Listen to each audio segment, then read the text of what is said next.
Hi, hello, and welcome again everybody to another episode of Natural Juan.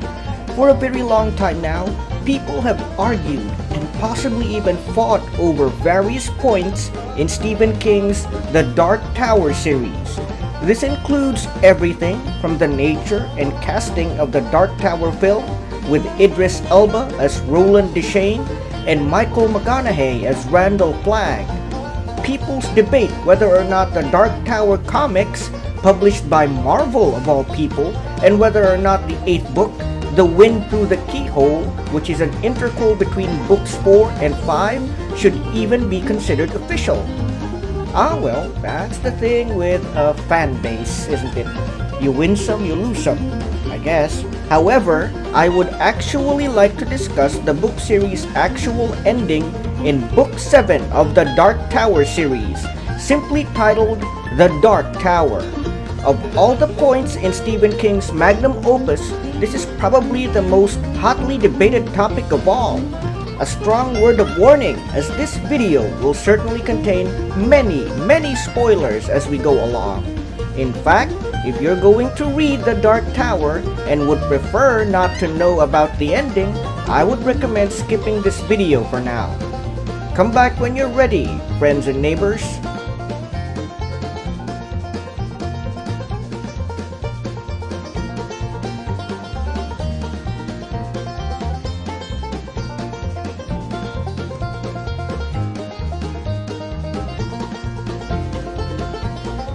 Alright, if memory serves correct, Book 7 of The Dark Tower and the series as a whole ends like this.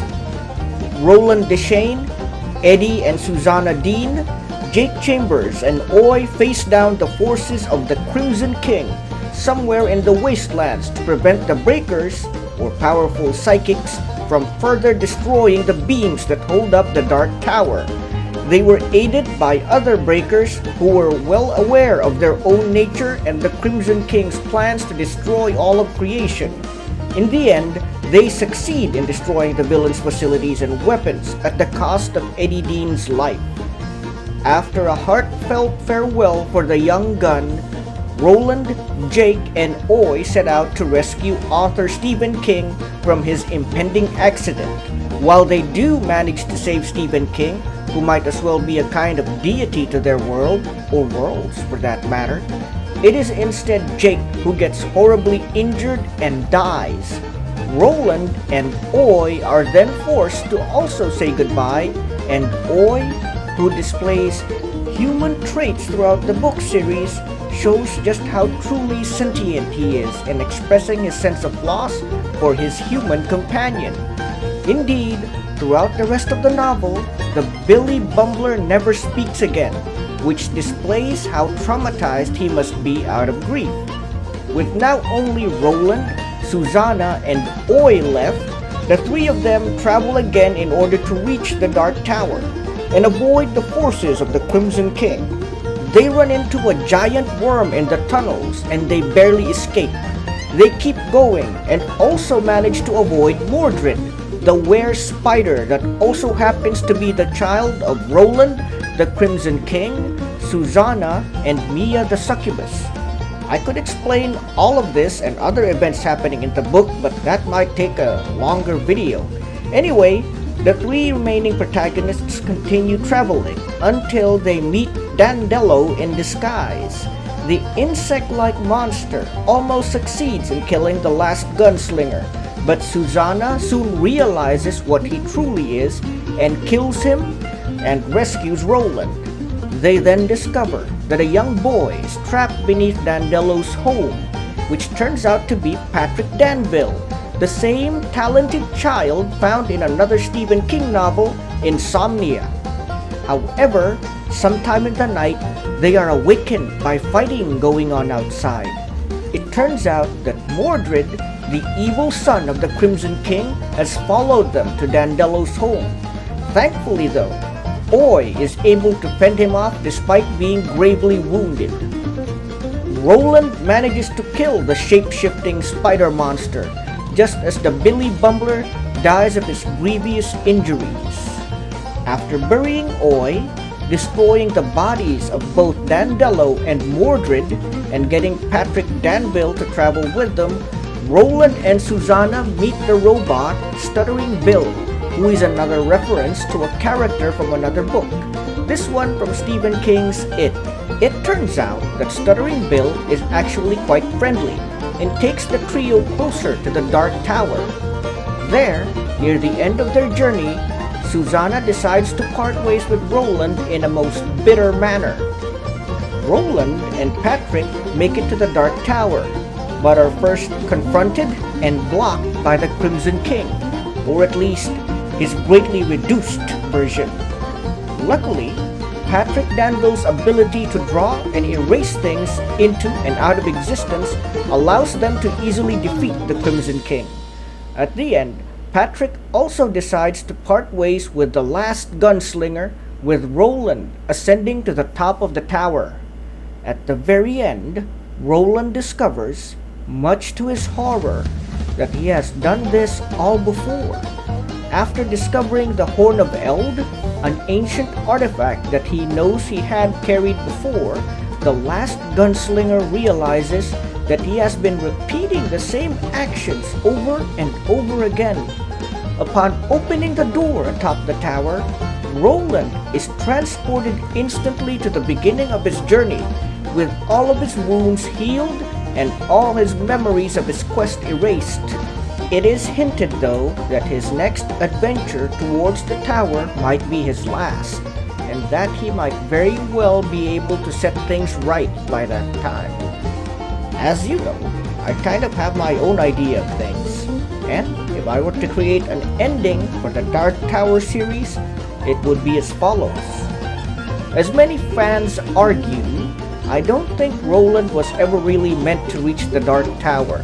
I do not mean that he should never have gone on his quest to set things right, but I think there were other, more important and impactful things that he could have done over the course of the story.